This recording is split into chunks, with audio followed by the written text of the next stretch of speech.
What's going on, guys and gals? It's Darth, and we are back in Queensblade Limit Break. We're going to go back to the basics in this one. That's right, we're going to go back and cover a core gameplay mechanic, if you will. It's basically one of the features that has been in the game since the beginning, as far as I can remember. And it's actually kind of unique. It's got some unique rewards depending upon how you look at it that can be somewhat random, but also I wouldn't exactly describe the gameplay as fun necessarily, but it is a distraction. So I'm going to let you decide. We're going to go into how I approach this game type, um, some of the rewards that you can get because they are kind of unique, and just give you my overall gameplay thoughts on that. What am I talking about? I'm talking about the ruins. Excuse me, guys. I still getting over a little bit of cold, residual cold, but I'm talking about the ruins, otherwise known as the dice game. That's right. It could be referred to as either or. I don't know what your servers refer to it as. I try to get in the habit of learning each of the game types' names because I think some of the older school players kind of refer to it as the ruins, whereas the new players might call it the dice game, or vice versa. It just kind of depends, I think. But it's called the dice game. When you first load up the game, it should be something that you actually do every day because of the unique rewards that you can obtain from here. So without further ado, let's kind of get into it. But there's some prep work that you want to do before you even start this, and that's going into your marketplace. And you should be visiting this probably one of the first things you do every day, and go into the exchange and under the specialty shop, just purchase your items that you would normally purchase. I buy a lot of other things here, but there's this what's called designated dice. This is part of the prep work that you're going to want to do. You're going to want to pick this up every day. Now, just as a side note off topic, they did add some new rewards down here. You should be buying these rune gemstones and the blessed dust as well. These are new rewards that help you get these materials. I haven't covered these two materials yet, but when I do, you'll see why adding this is actually a huge help, even though it seems like a low amount. So you're going to come back out here to the home screen. Where is this dice game? It's under quest. It's under your daily quests. It's under exploration. So it's an exploration quest. You're going to be exploring the ruins. So let's go into the ruins, and as you can see, there's nothing really special about it. It's not really your typical ruins. It kind of looks like you're in this little nether realm, and basically you're going to roll the dice to land on random spaces on the board. So let's first cover the HUD, which is going to lead into actually the gameplay and some of the mechanics here, because the HUD kind of explains a few of those things. You got your gold and your diamonds up here. Now there's not readily a place where you can spend diamonds and gold unless you get the secret shop. So this has a secret shop that will pop up when you pass or land on this little shop icon. We'll cover that in more detail because we're going to actually land on that, and we're going to talk about that when we do it. Now, like any other game type or like most game functions here, you get a currency. Here it's called the Ruins currency. I have 332,000. Now, some may look at that and be like, well, that's a lot.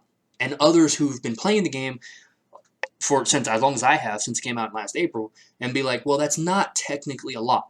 Why is that? We're going to talk about that as well, but let's finish up with the HUD here. Here you have your exploration level, which you can't see. I wish they would fix stuff like this. I don't know. I can imagine playing this on your phone. I haven't loaded it up on my phone to try to see if I can do both PC and phone, but I play on PC, so it's a lot larger here to some degree.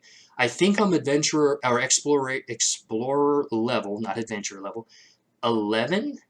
I don't think it's 111. I don't think I've done this 111 times. So how do you increase your exploration level? By rolling dice and getting the roll dice currency. This is actually a different type of currency. It's like an XP bar that fills up. When you fill it up, your explorer level goes up, and you get 10 free dice. Now, so in here, you're going to notice off the right, you got a compendulum here. A compass. They call it a compass. It's basically a jewel clock. Roll the dice 10 times to light up a jewel. Combine 5 jewels to get a reward. We're going to look at this at the end of the video. Excuse me. Got something in my throat here. So we're going to look at this at the end of the video where I'm going to go ahead and show you the rewards. The rewards are not unique necessarily. And they've been the same since the game came out. This is one of those things that I think does need to be updated within this particular game feature. So stay tuned at the end of the video where we actually go over this and see the rewards, and I'll show you what I select when the rewards pop up, because it does randomize somewhat. Now down here you have your ruins. Just like a lot of game types, there is a place in the marketplace, so you can actually get to the ruins shop from the marketplace as well.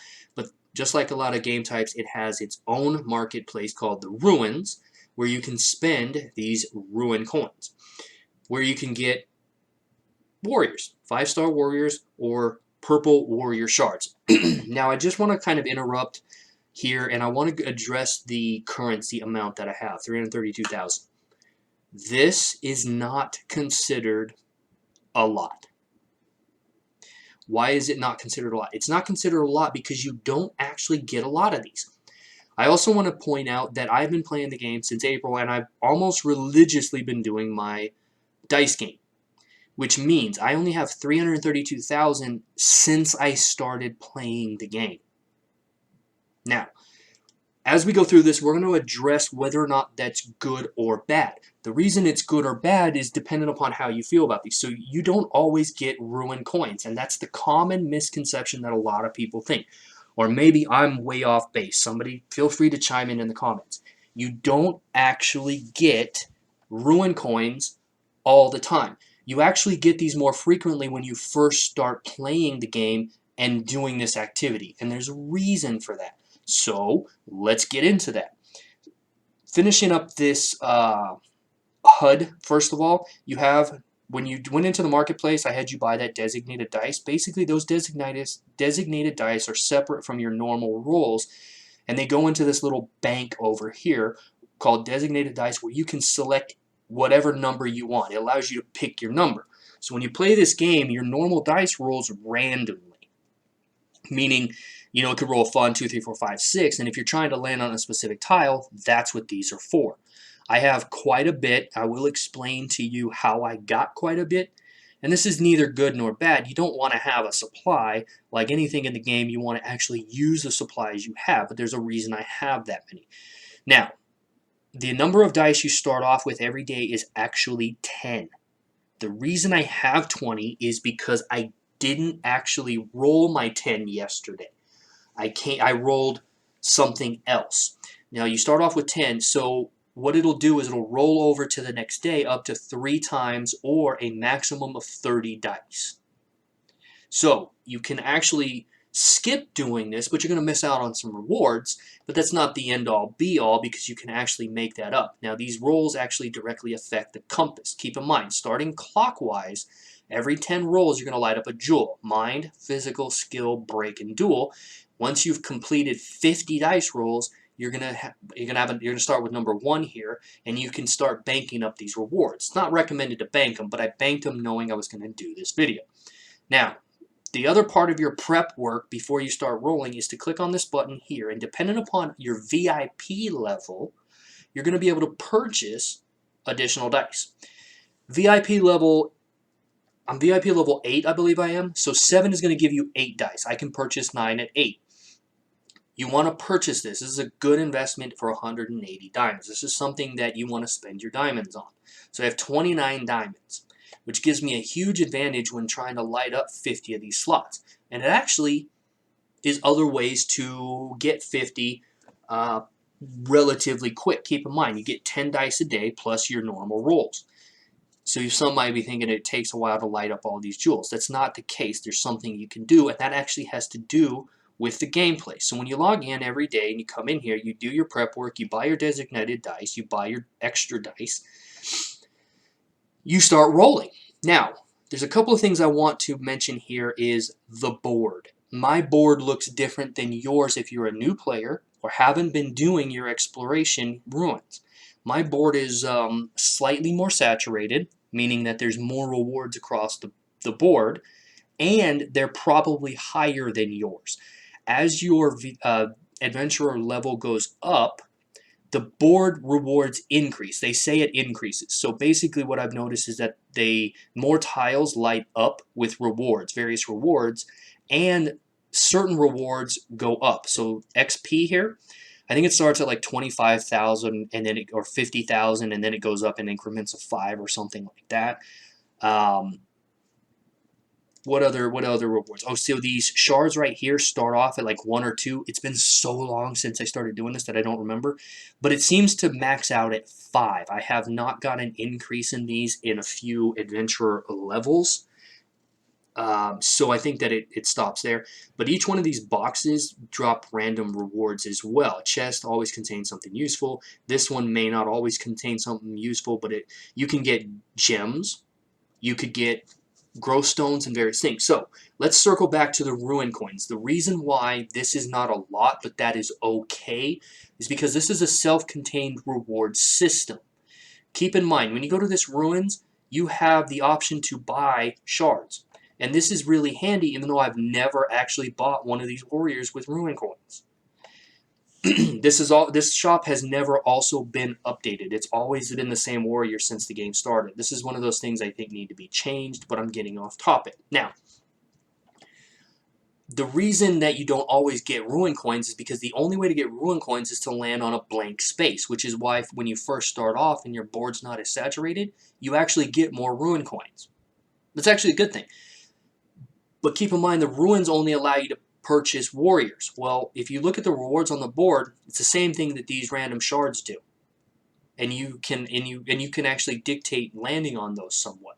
And keep in mind, the board actually gives you more and it gets more saturated as you go along. So it's not always a bad thing to not get the coins. Now, with all that out of the way, all the long-winded crap is out of the way. I think I've explained just about all the mechanics to some degree.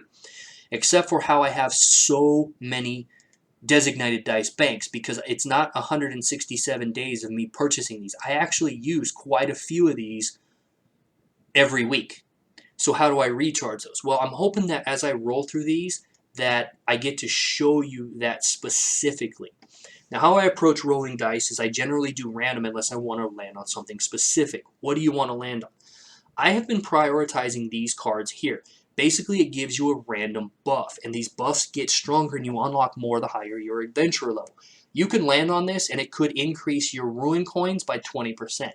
That's going to be a more common one for people who start playing the game, which means you technically actually want to force one of your dice rolls to land on. One of the more powerful buffs here is that when you land on it, it actually gives you a dice roll. I've never seen negative numbers, but it's always positive. So what will happen is it'll say for the next 3 rolls, if you roll random dice only, it doesn't apply to designated, you roll randomly. If it's a multiple of 2, the dice roll is free. What that does is helps you fill up this pendulum compass much faster. So I do prioritize these. I don't actually prioritize landing on these because I get these other ways through other gameplay types. You have to understand the gameplay, the marketplace associated with the gameplay, and whether or not it's worth it. Keep in mind, you can also get these purple ones through your daily, your daily trials, right here by sweeping. I don't actually need purple ones. I can actually fuse like 2,000 of these right now.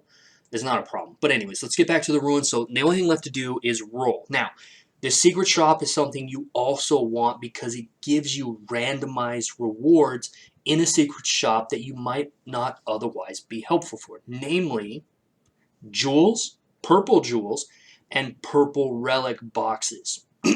Which makes these 2 extremely valuable here. So let's just start rolling. I just come in, I start rolling. I get a 5.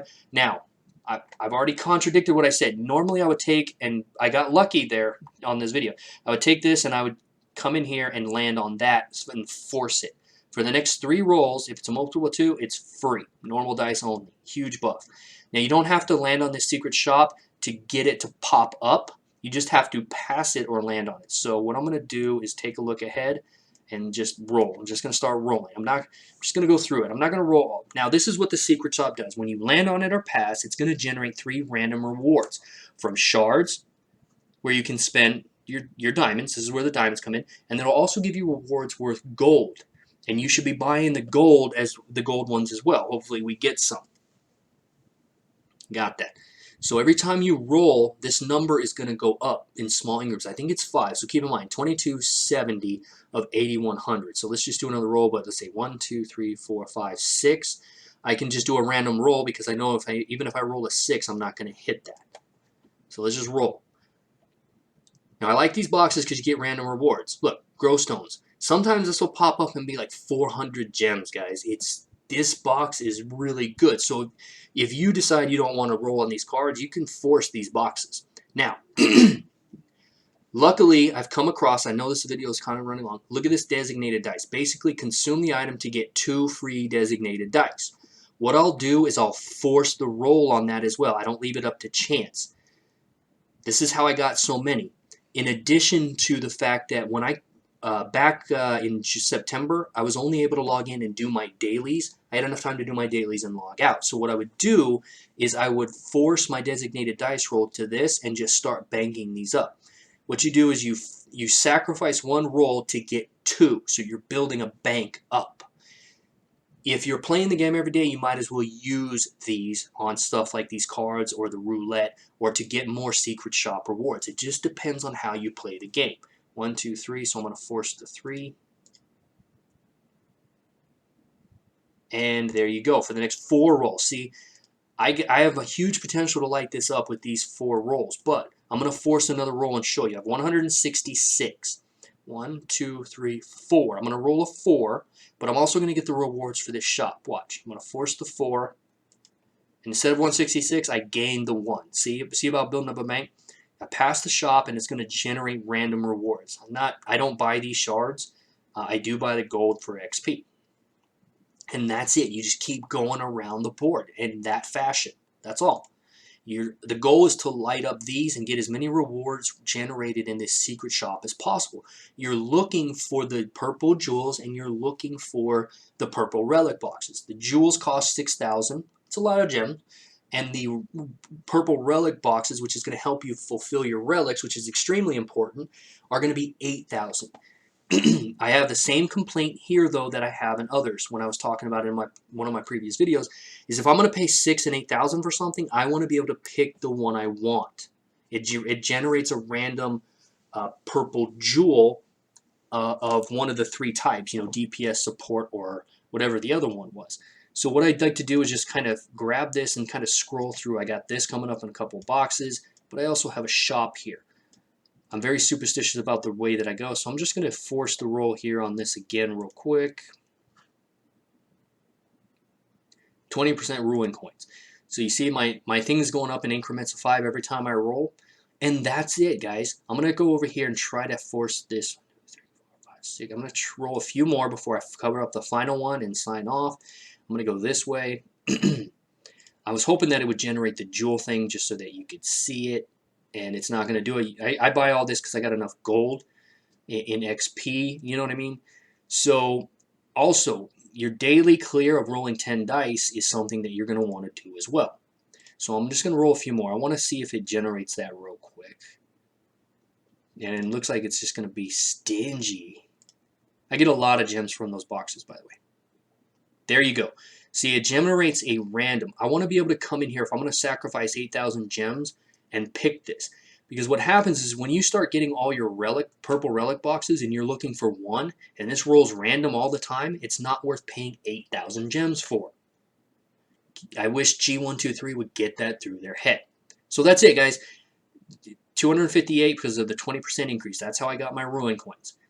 Now I'm going to finish this out later, but I want to show you the rewards under the compass. When you get 50, all it's going to do is it's going to generate random rewards, and it's always going to be a combination of these, or you could even get 3 various shard types. What you want to be aware of is how many shards you might have in your stock. If you have 30 of these physical ones in your bank, you might be tempted to just grab this. I personally always grab the gems. That's one way I kind of that's how I get a lot of gems, guys, and it pays for my sweeps. It pays for my gold, things like that. I'm going back to recycling your currencies and using the game types to your advantage. So this one just gave me random game. Let's see. I have 341 of these. I have 283 of these, so I'm just going to grab this one right here, and that's it. And I'm just going to burn my rewards, right? 303, 275, so I need more physical. Bam, and then that's it. That's the ruins in a nutshell. You don't need to bank up all these. And yeah, I could go through and use these all day long, but I like forcing these certain rolls. This roulette right here is unique. You can actually get like 150 gems, and you can get a multiplier of 5, so it multiplies it by 5. But it rolls between gems and gold, and a lot of times you'll get gold there, so I don't force it a lot of the time. That's it, guys. Let me know what you thought of the ruins. Do you do it every day? Are you bored with it? How do you select your rewards here? What do you covet on this board? Let me know, sound off, and I'll see you in the next one.